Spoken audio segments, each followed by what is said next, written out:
Picture this, it's 1348, and physician John of Burgundy is writing urgent medical advice as the Black Death ravages Europe.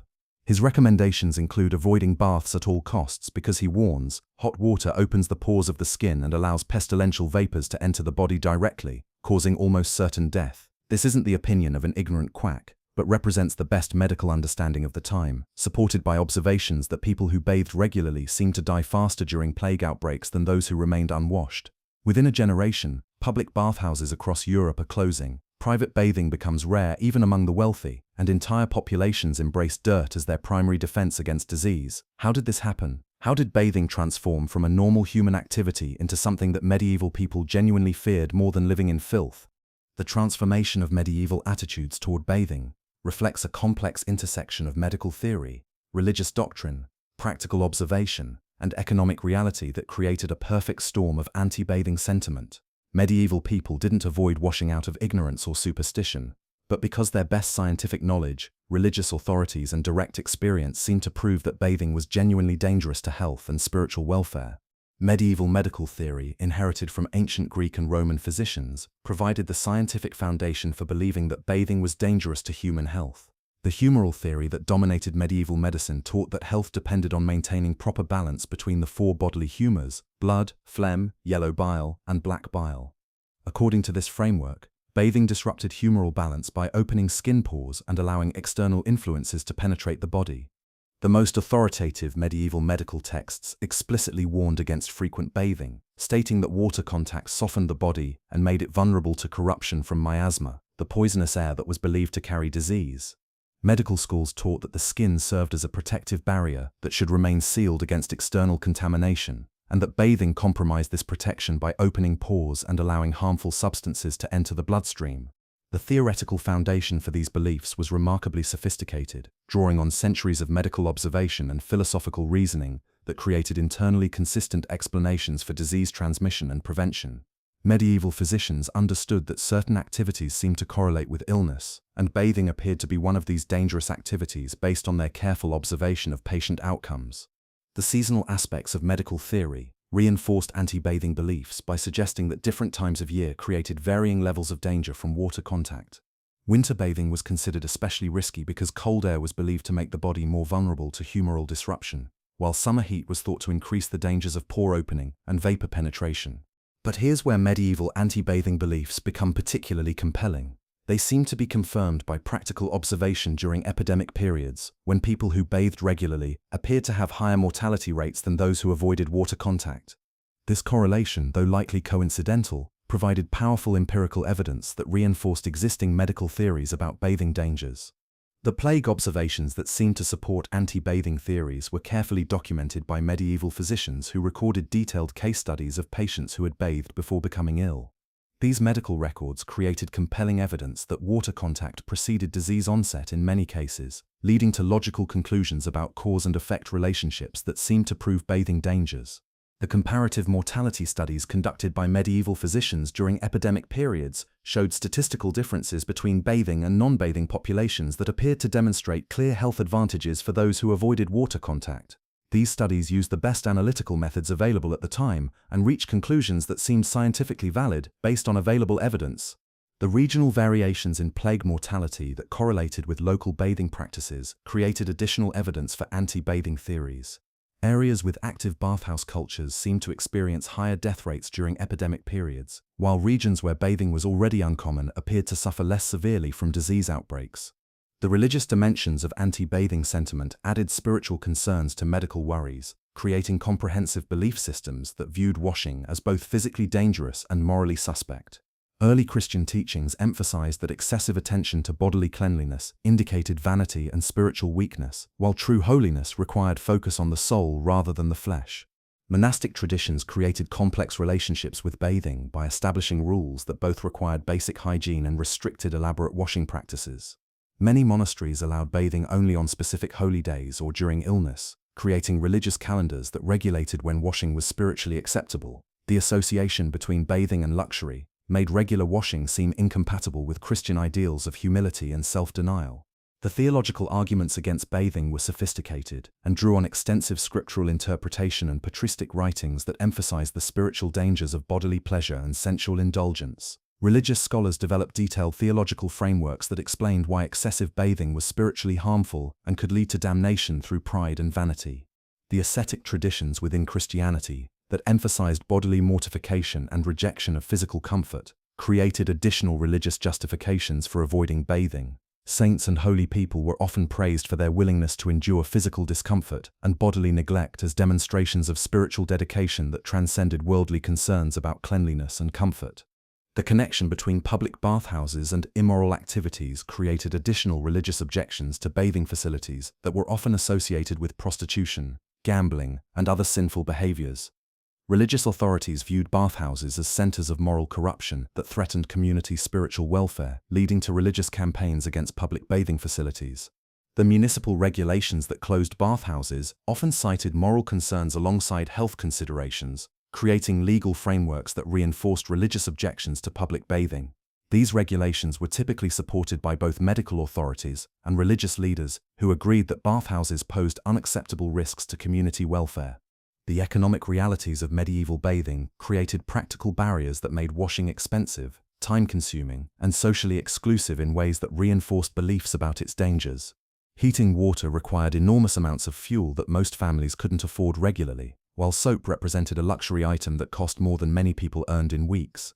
The fuel costs associated with heating bathing water were substantial enough to represent significant portions of household budgets for all but the wealthiest families. Wood and charcoal prices fluctuated with supply and demand, making regular bathing an economic luxury that few could afford even when they weren't concerned about health risks. The infrastructure required for bathing demanded significant investments in equipment, facilities, and labor that only wealthy households could maintain. Private bathhouses needed specialized construction, fuel supplies, and servant labor, while public facilities required municipal funding and regulatory oversight that many communities couldn't or wouldn't provide. The labor requirements for preparing baths involved multiple servants who had to heat water, transport it to bathing areas, prepare soaps and aromatic substances, and assist with the bathing process itself. These labor costs made regular bathing expensive, even for households that could afford the initial infrastructure investments. The seasonal limitations of medieval bathing made washing particularly challenging during winter months when fuel was most expensive and heating water became extremely difficult. These practical constraints meant that even people who wanted to bathe regularly faced significant obstacles that made alternative hygiene methods more practical and economical. The transportation costs for importing soap and bathing supplies from distant regions added additional expenses that made regular washing financially challenging for most medieval families. High-quality soaps and aromatic substances were often imported from Mediterranean regions, creating supply chains that were expensive and sometimes unreliable. The development of alternative cleaning methods allowed medieval people to maintain some level of hygiene while avoiding the perceived dangers of water contact. Dry cleaning techniques using sand, pumice, or rough cloth could remove surface dirt and dead skin without opening pores or exposing the body to harmful vapors. The technology of dry cleaning methods was surprisingly sophisticated, with different abrasive materials selected for specific cleaning purposes and body areas. Fine sand was used for gentle cleaning of delicate skin, while coarser materials like pumice were reserved for removing stubborn dirt and calluses from hands and feet. Clothing-based hygiene strategies became the primary method for maintaining cleanliness, with frequent changes of linen undergarments serving as the main hygiene practice for people who could afford multiple garments. Clean linen absorbed body oils and provided protection against outer clothing while creating barriers that prevented direct skin contact with potentially contaminated materials. The linen industry that supported clothing-based hygiene developed sophisticated production and maintenance systems that could provide clean undergarments for regular changing. Professional laundresses specialized in cleaning techniques that could remove body oils and odors from clothing without requiring personal bathing by the garment wearers.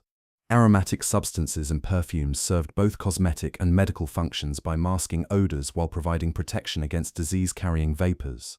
Wealthy individuals invested heavily in imported spices, exotic perfumes, and specialized preparations that were believed to purify the air around their bodies and create protective barriers against contamination.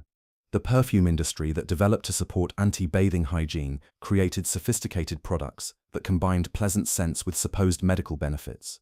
These preparations often included herbs and spices that were believed to have antiseptic properties, making them functional hygiene products rather than merely cosmetic luxuries. The guild systems that controlled medieval hygiene services created professional organizations that managed the limited bathing opportunities available while maintaining safety standards that reflected contemporary medical beliefs. Bathhouse operators were required to follow specific procedures that minimized health risks while still providing essential cleaning services. Professional bath attendants developed specialized knowledge about safe bathing practices that could reduce the dangers associated with water contact while still providing cleaning benefits. These specialists understood optimal water temperatures, herbal additives, and timing considerations that could make bathing less risky for customers willing to accept the inherent dangers. The medical supervision of public bathing included physician oversight that ensured bathhouse operations followed contemporary medical guidelines for minimizing health risks. Doctors provided consultation services for bathhouse operators and sometimes examined customers to determine whether they were healthy enough to risk bathing safely. The regulation of public bathing included municipal controls that established safety standards, operating procedures, and health requirements designed to minimize the risks associated with communal washing facilities. However, these regulations often made bathhouse operations so expensive and complicated that many facilities closed rather than comply with safety requirements. The licensing systems for bathhouse operators required demonstrated knowledge of safe bathing practices and medical supervision that ensured only qualified individuals could operate public bathing facilities. These licensing requirements were designed to protect public health, but often made bathhouse operation prohibitively expensive for many potential operators. The international variations in bathing practices reflected different cultural traditions, medical beliefs, and practical circumstances that influenced how various societies approached the perceived dangers of water contact. Mediterranean cultures maintained stronger bathing traditions inherited from Roman practices, while Northern European societies developed more restrictive approaches that emphasized alternative cleaning methods. The cultural exchange between different regions created gradual changes in bathing attitudes as trade and travel exposed people to different hygiene practices and medical beliefs. However, these influences often faced resistance from established medical and religious authorities who viewed foreign practices with suspicion and concern. The influence of Islamic medical knowledge preserved different perspectives on hygiene and bathing that gradually challenged European anti-bathing beliefs through cultural exchange and trade relationships. However, this influence spread slowly and often faced resistance from established medical and religious authorities who viewed foreign hygiene practices with suspicion. Medieval bathing fears established precedents for how societies respond to perceived health threats, demonstrating that communities can develop comprehensive behavioral changes based on incomplete or incorrect understanding when the perceived stakes are high enough to justify major lifestyle modifications. Most importantly, medieval people proved that human societies can adapt to extreme circumstances by developing alternative solutions that address essential needs, while avoiding perceived dangers, even when those dangers are based on incomplete scientific understanding. Their response to bathing fears wasn't ignorance but rational adaptation to what they believed were genuine survival threats. So why did medieval people believe bathing could kill you? They developed comprehensive belief systems based on their best medical knowledge, religious teachings, and practical observations that seemed to confirm that water contact was genuinely dangerous to both physical and spiritual health. They created alternative hygiene systems that addressed cleanliness needs, while avoiding what they understood to be life-threatening risks.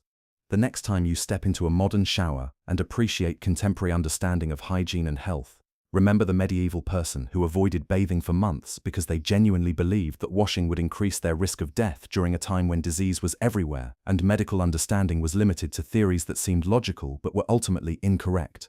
If you enjoy the hidden sides of medieval life, hit subscribe and give this video a like.